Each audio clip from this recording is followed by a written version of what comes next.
Mythbusters team project number 13. I'm Riley and I'm here with Mia, Didar, Mitchell, and Anthony. So, what is our myth? Our myth is that employers can avoid liability by classifying workers as independent contractors. So, what does that mean? Essentially, independent contractor is like a freelance worker who doesn't work for a single company, but they do a bunch of jobs, as a contracted employee. So, they're not a full time employee for any company, they just do their own work. So, what does employers can avoid liability mean? Essentially, there's a lot of benefits to having someone not actually be your full-time employee. And they think that if both sides agree that it can work, but we're going to explain how that isn't true and then like why. So, why people believe it, first of all. Well, to understand why people believe it, you got to understand like why people want to believe it. So, first of all, there's a lot of tax benefits, no payroll taxes. You don't have to pay health benefits for a full-time employee. You don't have to pay overtime pay. And if something goes wrong on the job site, then you don't have to pay for that and you're not liable. And then also you don't have to do a lot of the upfront costs of like equipment, all that stuff. And so if you're an employer, obviously you want to believe that that's true. Like, but at the end of the day, it's not about, what you guys call each other. It's about how your relationship and how the economic results of the relationship. So why people believe it, biggest thing is like a contract fallacy. You think both sides mutually agree to this and they both sign and and you fill out the 1099 that it's just gonna be true, but that's not how it works. Um, but you got to think about it in the eyes of the business owner, like I had them sign a contract, I gave them 1099, they didn't ask for benefits, so why should I be liable? But like I said earlier, it doesn't like matter what you called someone or like how you guys mutually call each other. What matters is the economic results of the actual relationship, which Mia will go over more. So here's what the law actually says. Just calling someone an independent contractor does not automatically protect a business from liability.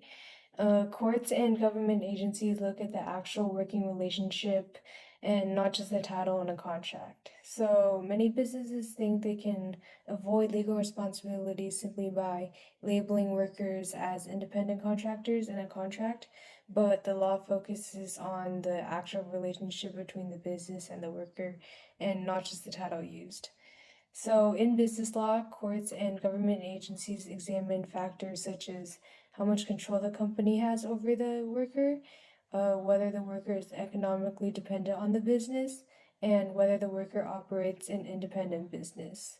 So, for example, if a company controls a worker's schedule, requires company procedures, and closely supervises performance and treats the worker like a regular employee, the law may still classify that person as an employee even if the contract says independent contractor.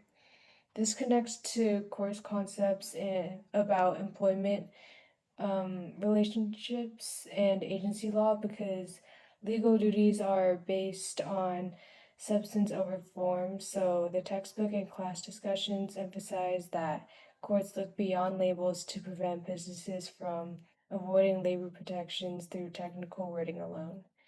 And so, if a worker is misclassified, businesses can face lawsuits, unpaid overtime claims, tax penalties, and liability under labor laws.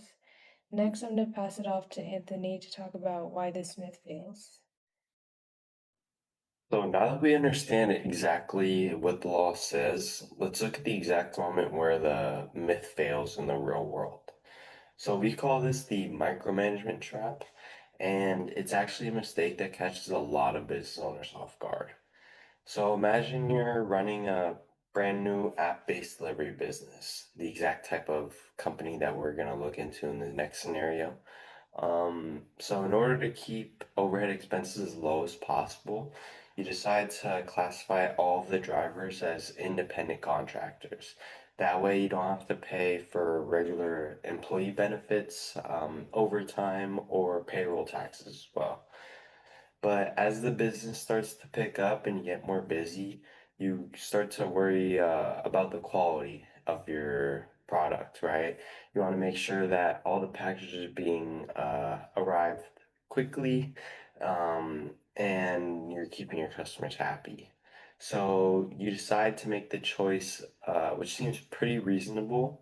You start to mandate more strictly, have company enforce employee deadlines, and you start to track the driver's routes in order to monitor the pace at which they're doing their drop-offs. To a normal business manager, this might seem totally fine. It's literally just trying to run a more efficient network. And you think to yourself, hey, they already signed a contract or agreement, so I can manage their daily delivery routine however I want, right? But this is the exact moment where this myth fails. Going back to the substance over form principle, the law doesn't care about the piece of paper. The moment you actually start to tell someone how to do their methods and control the timing of how they do their job, you've legally turned them into an employee. So by trying to micromanage them, you are basically walking into a massive financial and legal trap.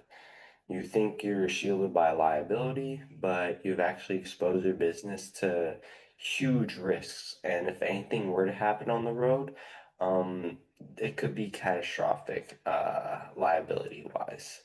So, what would a smart decision maker do in this instance? Under correct legal rule, you focus entirely on the final product only. You contract them to deliver the package, but you leave the scheduling, routing, and basically all the other freedoms up to the worker. So now I'm going to hand it off to Mitchell, and he's going to talk about our application scenario so we can see the consequences that are actually faced when a business ignores these rules and tries to enforce these strict deadlines anyways. Okay, so for our application scenario, just imagine a company A, which operates similar to a real life company, such as like DoorDash or Uber, or a company which can give easily accessible work opportunities to, quote unquote, ordinary people or those without certification, prior experiences, etc. In order to dodge labor laws and minimize liability with such a broad range of employees, anybody can enroll. Company A decides to classify all employees who enroll as a delivery driver as independent contractors. You know, in theory, this would work for them. However, because it's only a myth, this does not leave Company A out of their liability. If Company A has a driver, say, crash as a result of trying to meet a strict company enforced delivery deadline, and the driver crashes as a result, their injuries, their classification of the driver as an independent contractor does not remove them from liability. Citing the United States Department of Labor, substance always trumps form. You cannot contract away liability for a relationship that, in practice, functions entirely as employer-employee. So what that says is because their crash or injury was as a result of their work with the company, their label of an independent contractor does not move them away from the liability.